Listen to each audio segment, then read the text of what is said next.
So welcome to the Psychology of Marriage Success, where we share ideas on how to help you, think about your marriage, deal with your marriage. And my name is Victor Onochie from Genius Metaphor, and together I'm here with Adaeze Chiwoko, Marriage for Real.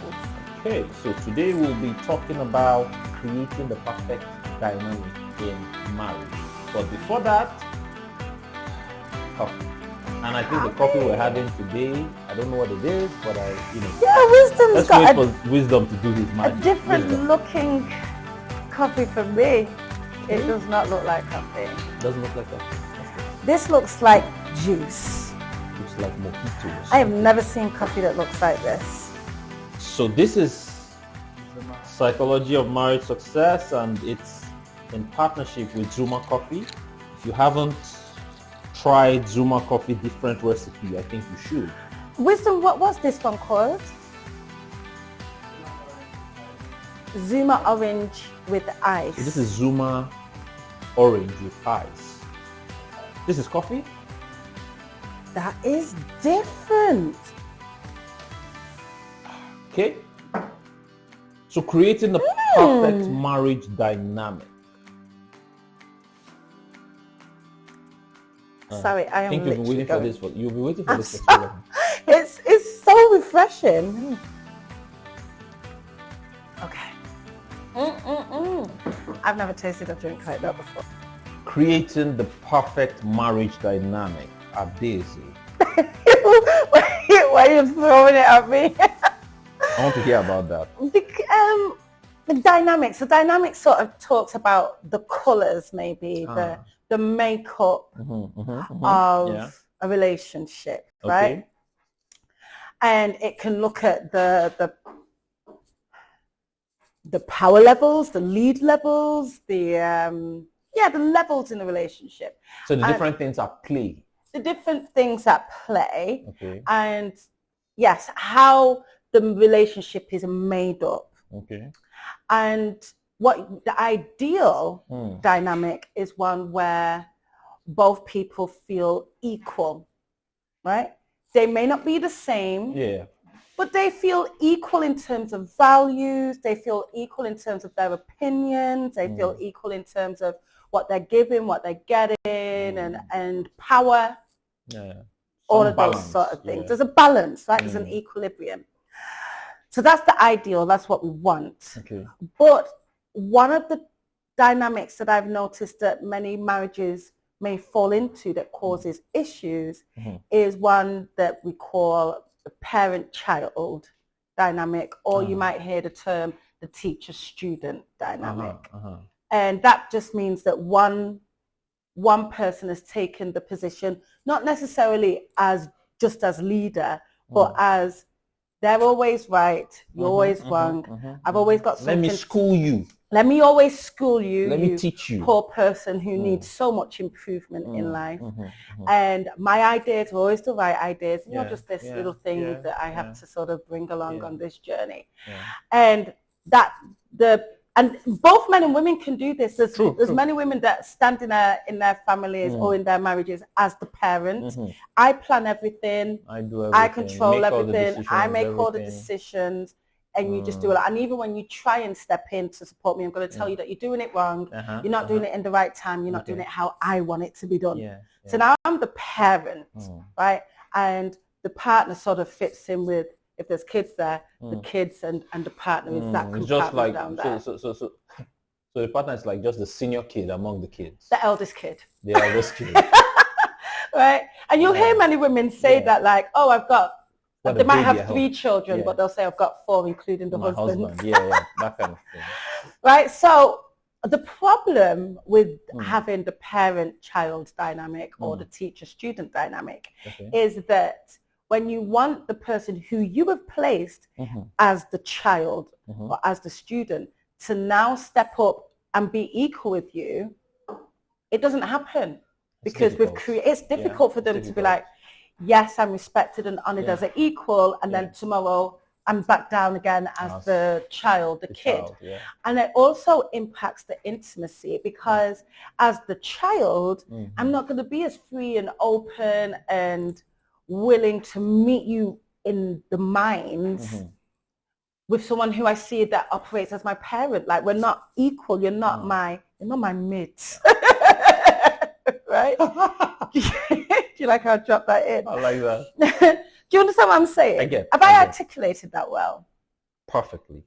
It's I think it's bringing a lot of ideas, a lot of thought, because as you're talking about it, I see that this could actually be a philosophy, way of seeing things because the truth is, people go out to pick partners like that.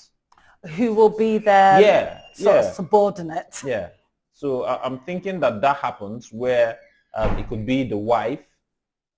She's in a situation where she was growing up, she's been the one doing everything in the house, and all that. So she's used to control, she's used to taking charge, she's used to all those kind of things.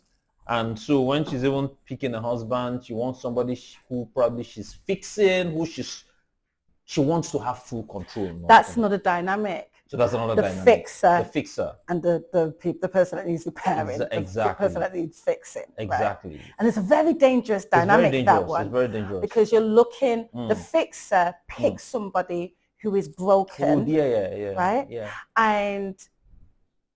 But then it gets exhausting to be continually fixing somebody. True. And the things that you actually need to feel fulfilled in a relationship, the broken person isn't able to give you. But you chose the broken person because you're a fixer. Yeah. So that's the thing. Even with guys, there's a guy who, if there's a mommy's boy. There is a mommy's boy. So there's a tendency that mommy's boy, there are different dynamics to it. Might need a woman who is a fixer too, who takes a whole lot of responsibilities, who does a whole lot of things.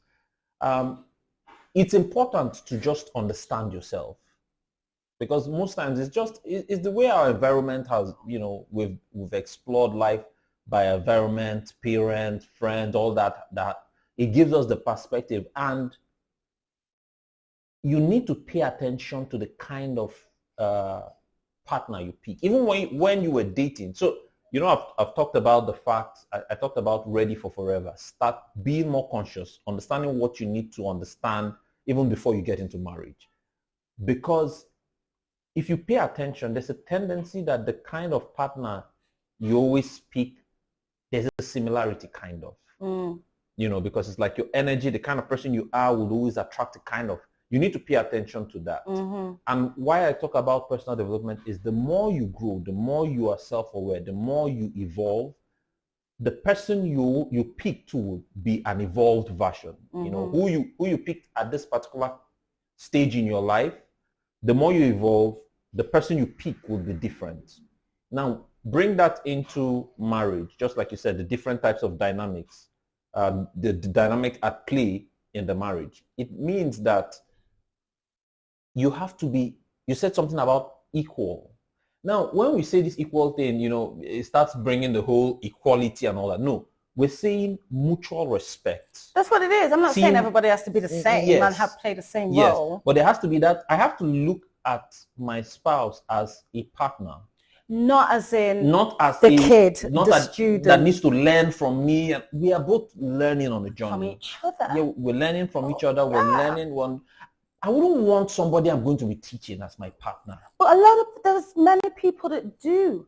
There's many people that do. You know what? I have some clients who are leaders in church, who are pastors, and they have created a dynamic in their home where they are also the pastor in the house and the wife is the congregation. And so everything is a biblical lesson, right? Okay. So, wife is coming and wanting a genuine connection with partner and saying, listen, this is how I feel and blah, blah, blah. Yeah. And rather than connecting with their wife on that level, they're bringing out the Bible and saying, let me teach you about. And so that's where the erosion of intimacy comes with these sort of roles, these sort of dynamics where can we connect, like you said, on that equal minds, on those that respect for each other. on an equal level and not always be feeling like I've got to constantly be improving you or fixing you. And let me talk to you from a women's perspective, because what I find with some women, a lot of women, if I'm honest, is that because of environment and what women have been through, and now we're being taught to operate more in our masculinity. We've got to be strong. We've got to make everything happen. We've got to have the job and look after the house and do this and do that. And maybe because of hurts in the past, now when we get in, we're like, well, we take over, right? And sometimes also this messaging of the women build up the house makes a woman feels like she's got to do everything. She's got to plan everything, lead on everything, whatever. And at first they feel like they're doing the right thing, but they don't understand the dynamic that they're building. When you are, and I always say this to women, nobody's trying to save Superwoman. So if you position yourself in the relationship as I'm Superwoman, meaning I can do all things, which you probably can. But if you can do all things, what reason or space does your partner have to show up for you? So what happens is that 5 years, 10 years down the line, woman comes to a coach like me and says, I'm exhausted. I'm overwhelmed. Definitely. Right? This man doesn't do anything. Now we're pointing fingers at the person who you have taught over time. I don't need you to do it. I'm going to handle it myself. I'm going to make this happen. I'm planning that. And if you try and do it, I'm going to say, no, you're doing it the wrong way. I'm going to take it. But then 10 years later, be looking at him and saying, you don't help me. You don't do enough. Well, all this time, you have positioned yourself as Superwoman, and ain't nobody trying to save Superwoman. Everybody leans back when Superwoman's around, right? And so that's the danger in creating these dynamics. If you're going to create that dynamic, make sure that you can handle it years later. So that's that thing about, so marriage, you're in marriage, days are going, years are going.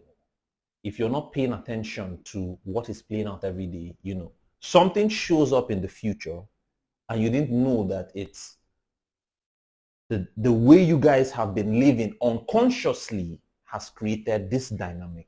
Every time. Yes, that's what's going on. And that's why marriage has to be something you're conscious about. You have to talk about it. You have to pay attention to it. And so, yeah. But in a way, that's powerful, though. Like if you literally assessed everything in that way that you just said, as in, whatever results we're seeing now is based on some choices and habits and behaviors that we have been exhibiting. There's power in knowing, okay, so all we need to do now is say, are we comfortable with this? No. What do we want? Yeah, exactly. Okay, this is what we want. These are the habits and behaviors that we consciously will get us that result. So there's power in that. It doesn't mean that if you've gone ahead and created this dynamic and this is where you are now, like, okay, the woman who is now overwhelmed, that's just it. No, we just have to do the work of unlearning that behavior and creating something else where your partner now feels more involved. They don't feel like you're subordinate or your child. So I always say, based on our experiences and what we have learned, it guides even how we even pick our spouses. You know, a man might have grown in a traditional family where, you know, his dad was this alpha, this patriarch and all that.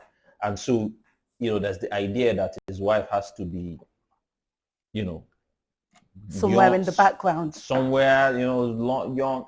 And I say, whatever you're doing in terms of selecting your spouse, it has to be a mutual understanding. Right. And when I mean mutual understanding is, if I'm that patriarch, if that's what it is, and my wife is that young woman who I'm bringing into this thing, I think it will be important for she to have that understanding.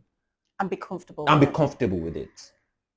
What we're really talking about is, we're saying the time we are in, the dynamics of marriage have evolved quite a lot. And so we have to start seeing that the dispensation, women working, all these things, women are no more, you know, there was the breadwinner housewives dynamic. But today now we're having that kind of, will I say, it's contemporary where the both are working as a team. And sometimes now even the husband is the house husband. Yeah, so that happens. Choose to stay at home, that happens. you know? Yes. So it's really, we have to, as couples, understand what we have. Yeah. I think that's really, there's two things that you've raised that I just want to speak on. That understanding and even things like a traditional, somebody coming in with traditional values of how the house should be set up, but then you've married someone who's very modern thinking. This is the problem. Right? This is my problem. And the thing is, I find a lot of times you were attracted. Let's just do female thing, right? Yeah, you're a very traditional man, but you spot this woman who is outgoing, doing all these things, making things happen. Then you say, okay, I want her. You marry her, you want to put and then you want to, I mean, it won't work. It ain't gonna work. So you need to look for the reciprocal character in who you are. But if you want, basically, man, woman, that's why I say two people have to be able to speak about their philosophy, what they think marriage is, what they think marriage should be, what the relationship, the dynamics and all. And if they see that there is an agreement, there's an understanding, then you can proceed. Right. Because when you go into the relationship, the marriage, and you guys are doing things, that philosophy is what will keep on coming out. Because actually, there is no right or perfect dynamic. Yes. There's a perfect dynamic for you too. Exactly. If I want the fixer husband who's just going to do, and I'm very, very comfortable with being a subordinate, it's fine. If it works for you guys, that's amazing. Yeah. And listen, I even go as far as to say this. If somebody wants to be having mutual affairs in their marriage, and they agree that that's what they want, if they agree, do you think it's only a problem because you want polygamy, but you married someone who wants monogamy? Why did you do that? It's a problem. So that's why I go back to that statement. Marriage is for matured adults. Hey, it's for matured adults. And like I keep on saying, is you need to take responsibilities for your actions, for your choices, and understand that it's not just about you. Another person is involved. The person doesn't have to suppress his or herself to please you. That's not what marriage is. Marriage is you bringing your matured self to work with another matured adult in creating something beautiful, something nurturing, where you both can thrive. So if that's why we're talking about the psychology, the mindset. It's not saying that these different tips might not work for different, but the mindset. If we understand that it's a team thing, it's a partnership, we help each other to be the best. That means we need to understand what both of us are doing. Okay. And if we understand accept what we have, the dynamic, it works for us, then good. But like you said, if one person is not happy with that dynamic, and one person is feeling he doesn't get it, or she's not getting it, she's not listening, he is not understanding, he doesn't want to learn, she doesn't want. So I love reading. I believe in personal development. I read a lot. And I remember, my wife understands that. I mean, she's the one who probably even encouraged me into this part in what I do and all. But I respect her. I respect her mind. And in as much as I know that, it will be good for her to also be someone who reads and all, I can't force that on her. No, you can't. I can't do that. So what I did is, so when I read something interesting, I come excited, talk to her about it, and all that, show her the book and all. One thing I'll never do is tell her, you must read that book. I mean, I'm not her daddy. I'm not any of all the guys. I'm not that. I just try to get her. Her life. Yeah, I can't control. She is. You understand? So I come to a point where I can share things with her. And most times, the things I share with her, she picked them. And I probably hear her using those kind of things to even talk to other people. At some point, she comes and she says, yeah, there's this book you probably talked about. Can I read it? And I'm like, oh, yeah. And maybe she's a person, because we all learn differently. Maybe she's more visual. She's going to get it from a video or she's going to, whatever. Exactly. But it's so important what you're saying. This thing is very important. I don't impose anything on her because I don't want her to impose anything on me. Don't be imposing on me. Yeah. We must respect each other. I can't, she probably would share a movie with me. Right. And tell me, let's watch this movie together. Maybe there's a message there she sees is good for us to, and we'll watch the movie and she's like, what do you think about the movie? And we start talking about it.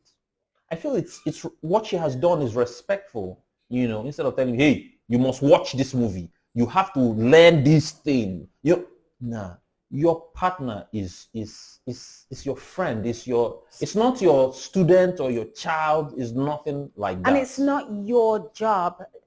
I mean, to improve them as such as in, because when somebody's like that, like I hear people say, I'm always correcting my partner.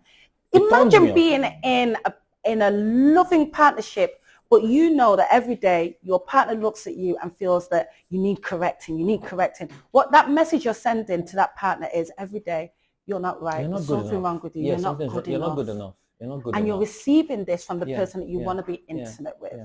Do you know what I mean? And I'm not saying that we don't support each other's growth, right? Or challenge each other to a higher level. But to be consistently corrected and criticized and corrected, and maybe your heart is in the right place, but again, think about the dynamic that is creating. This person is the one above me, and I'm the one that consistently needs to be improved and corrected, right? It's a problem. How am I going to be intimate with you? That means now you're not my friend, you're my father, right? Let me go make friends with someone else who just accepts who I am. Exactly. And understands me. Exactly. And it's that thing. I know there's this where they say remove the plank in your eye before you go and start removing the speck in the other person. Please remove that plank. And I think love has a lot to do with influence than imposing. Right. You understand? It's who am I becoming? Who am I becoming? And if who I am becoming is valuable, the other person would now be open to want to copy, to want to learn, to want to pick. So if we focus on our own development, I think it can influence the other person than trying to tell the other person Victor, that's where it always starts. Yeah. Whenever we want to see change in our situation, in our lives, whatever, it's always starts from yourself. Yes. Always, every single time. True. So that's really to create that healthy dynamic in your marriage where both of you are open to each other. It has to come from a place of respect. It's just the human being. There's this thing in coaching where they tell you, drop the advice, because the human being tends to not want, don't tell me what I have to do. No. But if you are somebody who, if you treat me a certain kind of way, with certain kind of respect, I'll be interested in, learning, hearing from you too. But if you always want, as children, teenagers, you keep on trying to tell them what to do, at some point they don't want to listen to you anymore. And when you meet an adult and you're not married and you're telling, it's reminiscent of that teenage years. Parent-child thing. So it's important to understand that. So the question now is, how do couples in this situation retrace their steps? I would say for one, the first thing is be aware of what is going on. Always. Know that this is what is going on. Right. It can be so, it's like a drug. It can be difficult for you to really draw back, but you need to understand that that's what is going on. Yeah. That in your mind, you think this person is not enough. You see certain things and think, but you are in a good place to want to help that person. But think about it this way. The way you're trying to go about it is putting that person in defensive. The person is not wanting to even get it. Let me just applaud that statement. So you need to understand that that's what is going on. So no matter, it's like the more you try, the person is going into more defensive mode. Because who are you telling? Who the hell? Who are you? Why are you actually who are you? Point out all my flaws all the time? Why are you trying to be teacher with the most? You're just making me feel defensive, right? And not wanting to actually be open and vulnerable with you. True. For the women that that I work with, that say, I'm overwhelmed, this man doesn't do enough, he's not doing this, he's not doing that, And when we discover that it is because they have unintentionally created the parent-child dynamic, my key thing is lean back. If you want this, lean back. If you want him to, because most men want to show up for you. Most men want, I'm saying most, not all, but most men want to show up as your hero. But if you, like I said, there's no space for him because you've taken everything. He will sort of step back. So if you want to start teaching him that actually it's great when you step in and do stuff, you've got to lean back. And give him the space to show you the love and the support that he's always wanted to. So that can be hard. Like you said, it takes time. It's taking you time to build this dynamic. It's going to take you time to change it. But be aware and do the opposite of what you've been doing. Now, if you're always trying to correct, now maybe just encourage. Yes, do you know what I mean? And praise, right? Do the opposite. Yes. Do you know what I mean? Probably ask more questions. Ask more questions. Than advising. Leave them alone. How about that? How about just allowing a human being to be a human being, a grown adult to be a grown adult who will make choices. Sometimes they're going to be great choices. Sometimes they're going to be poor choices. And that is life. That's life. You know what I always say is that we're still, just because we got married, we are still two human beings on our own life journeys. And those life journeys may mean that I've got to go have some down points, I've got to have some up points, I've got to make some great decisions, poor decisions, but I still have to be allowed to do that because that's part of my life journey. And just because I married you doesn't mean my story ends. True. So someone might say, where do we draw the line? Because sometimes your choices might affect us. Right. Well, I think there's an intention. Exactly. Right. So if I'm seeing you and I'm like, your intention is always good, but we're not always going to get it right. Do you know what I mean? So as long as I know your intention is good, I can support in that downfall because I know because your heart was in the right place, we're going to learn. You're going to learn from this and make a better. How does anybody learn if not through failures? We don't learn from the wins. We learn from the failures. And another thing is, you know, when the other person has this failure, you don't need to come and, I told you so. That is Did I not tell you? Oh, again, something I'm always telling. Be the body, be the person on their side. Like, okay, this happened. So how can we move from this? What have you learned from this? Make that person, you know, don't feel too defensive, you know, because when you go that route again, the person will shrink, you know. Exactly. People want to be supported. Men, women, they want to be supported. The truth is you might be strong when it comes to taking some steps. This person might not be that strong. And what this person supports. And at that point, the person is vulnerable. So you need to have an encouraging mindset. I'm not looking at the person like the person is stupid. Like, why would you always mess things up? Why can't you even see that this is what you should do? I think the first things first is how you see the person in your head, in your mind. This is my partner. This is my friend. This is my body. This is who I want to win. I want you to win. I want both of us to win. So whenever I'm approaching you, I'm not going to approach you as an opponent, you know, somebody I have to tell what or fight against and all that. And if I see you that way, it will affect how I come to you in terms of helping you. Because helping doesn't mean I try to be in your thing as much as I stand by you. I stand by you and journey with you in whatever you want to do. If I need to communicate anything, I have to communicate it from a place of this is my friend, and I communicate it that way too. Like, this is what I'm thinking. I don't know. What do you think about it? You know, and even in decision making, you know, like I always say, if it's about the marriage, the best decision should be the prerogative. It should win. That should be what it should be. That's how I see it. You know, some people will look at it differently. If you guys are trying to discuss something that affects your marriage, understand that both your destinies are involved here. So it should not be whatever A says should stand. It should be what's the best. We should be open to hear each other and then make the best choice. Think about it practically. And that's why I feel that where love is the underlying thing, nobody is there feeling like it's what I say should be as much as what's the best for both of us. So in sort of answering what is the best dynamic for or the perfect dynamic dynamic for marriage, I think that what we're driving home is the perfect dynamic is one of respect, of mutual respect. Mutual respect, basically. And that's it. And whatever mutual that respect. looks like for you two, and you respect each other enough to accept and have agreed on what that is, then that's what works for you. But that's what it is. That's what it is. That's what true love really is. Is mutual respect, letting each other blows up. Mutual respect. Not that's what true love is. Yeah. So that's it. That's it. Awesome.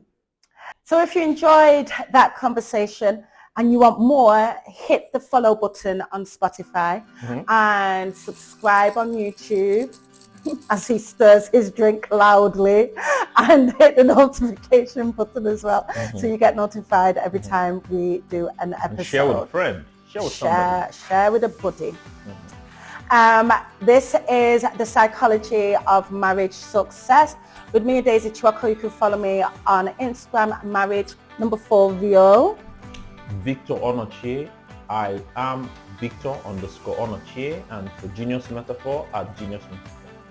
And we'll be coming live to you every week with a new episode, looking to help you get underneath the mindset. Every 2 weeks, sorry. Underneath the mindset of having a great marriage. We'll see you in the next one.